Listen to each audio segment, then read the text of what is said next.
So today we're answering the big question. Are we still in time to save the planet from pollution? Maybe. Okay, I know that's not a very concise answer, but in order to get to this conclusion, here's the index for today's video. First, we're going to talk about where we're currently with planet pollution. Then we're going to move forward and talk about what needs to be done globally. And lastly, I'm going to give you 5 steps on things that you can do in your daily basis in order to reduce your footprint. So stay tuned till the end of the video because the last bit is the most interesting one, and we're starting right now. Hi, my name is Andrea and welcome to another video. If this is your first time here and you want to keep learning about tips on an eco-friendly lifestyle, start now by subscribing and clicking the bell so you don't miss anything. So how polluted is really the world? Well, our oceans are under stress, but not only because of the tons of plastics and chemicals that we're dumping on it, but also because we've been fishing unsustainable for a very long time.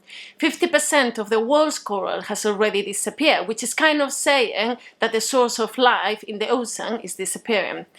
Forests are not in much better situation, and this is due to deforestation. Additionally, we keep dumping tons of CO2 into the atmosphere, meaning that no trees, no conversion of CO2 into oxygen.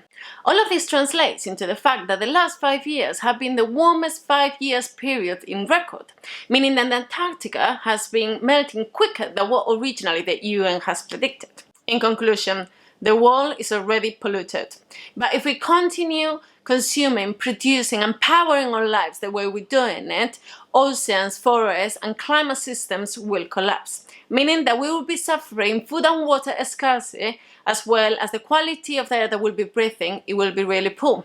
It's quite depressing, isn't it? So what needs to be done globally in order to avoid all of this? Well, the first thing that we all need to do is to reconnect with nature. I know it sounds very hippie, but we need to start seeing human development through the lens of environmental health.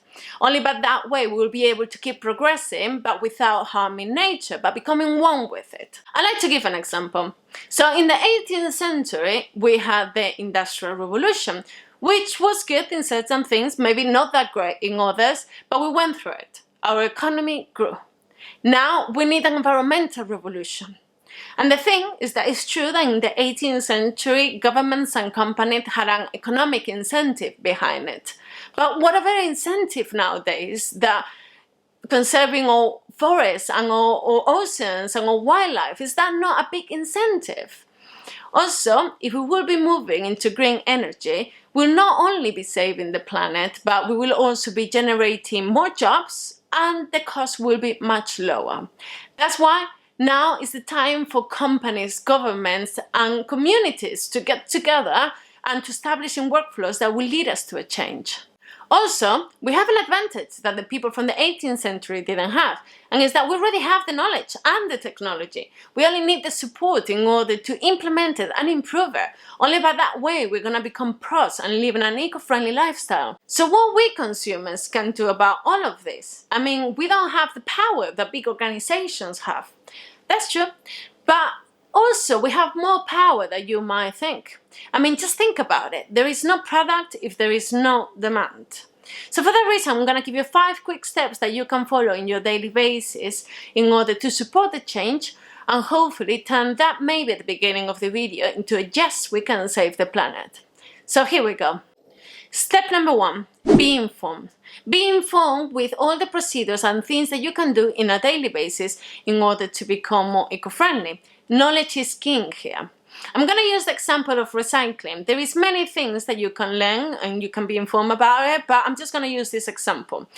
So there is many problems with recycling and many reasons why it's not working correctly. But one of the reasons, it comes from the consumer's perspective, and is that we're not doing it right. Why? Because we're not informed, because procedures change from place to place, because it's really hard, it's really time consuming. We all know all of that. But if you don't do it correctly, you might be interfering into the work that other people has done, and you possibly might be generating even more waste. If you have any questions about this, I have created a series of videos on recycling, and let me know what you think. If you have any questions, how it's in your area, and maybe we can all support the change and improve this area. Step number 2, watch what you buy.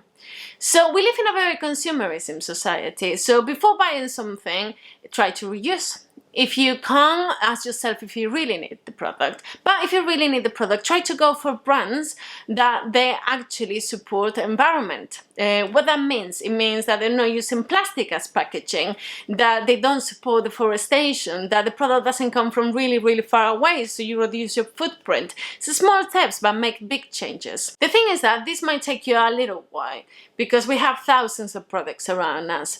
But we are also animals of routines, which means that we normally shop in the same places and buy the same products. So just start, but one product at a time. Just check it. If it's work, if it follows your morals, continue buying it. If it doesn't, try to replace it or stop buying it.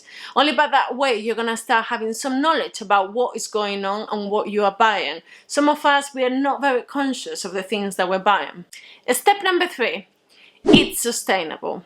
No, I'm not telling you to go vegan. I mean, if you want, that it's amazing, that it would be a great step, but I'm also encouraging you to buying fruits and vegetables that are in season, for example. I will get into this topic in future videos, but that is one of the examples. Buying meat that is organic, trying to consume fish that is not smaller than certain size. It's those small things that they actually make a difference. Step number 4, travel wisely. So let's be honest on this. I love traveling. I do have to travel a lot. And what I mean by traveling, I mean like I commute to work, so I catch the train every day. My family lives in Spain, I live in the UK, so I do take flights to go and see them. So it's impossible for me not to move around. So what do I mean by traveling wisely? I mean, use your legs whenever you can. It's healthier and it's green. Use a bike if you can. Use some skateboards if you can. For those reasons, those times that it's not possible, try always to use public transport. Just remember that public transport is gonna run. Either you're on it or you're not on it. So by avoiding your car as much as possible, you're not only gonna help the environment, but you're gonna save some money in fuel. Step number 5. Use your voice. So companies don't want to lose clients. So if a company that normally you buy from, you realize that the product that they're creating is not sustainable, just let them know. How? Well, today we have Instagram, Facebook, Twitter. We have many platforms that we can use in order to reach them. And it is true that they might not listen to one of us, but they will listen to thousands of us because they want to stay on the market. And the thing is that I don't want to end up with the economy or with business, but I do want to end up with those products that are harmful for the environment, but also for ourselves. The funny thing is that we're constantly bombarded by all of this climate change thing. But nothing is happening, apart of the fact that they are charging us 5p for a plastic bag. Yeah, I know this has been created as a strategy in order to encourage the consumer to not buy plastic bags. But what? Are you telling me that if I pay 5p, those plastic bags are not gonna pollute? Wouldn't it be much easier to just forbid them all? I mean, you would have saved so much plastic already from the ocean. But instead, it seems that everything related to climate change is a business. Okay. Let's treat it as a business then, and let's start using our consumer right. Let's start asking the companies what we want. Let's start telling them what we don't want. I personally started doing this not too long myself, and whenever I do it right, I use the hashtag #NotSustainable. So let me know if you use this method in the comment section below. I want to hear what's your experience, but I also want to hear if you think this is a good idea in order to raise awareness. Lastly, I'm gonna get a bit sentimental in here. And the thing is that changes don't come without sacrifices. And in this case, they have to come with adaptation. We are the first responsible of the problem that we're suffering in the planet, which is pollution. So let's take ownership about it and find a solution together. Only by that way, we're gonna be able to conserve the world the way we know it today and share it with future generations. I hope you like this video. Have a great day.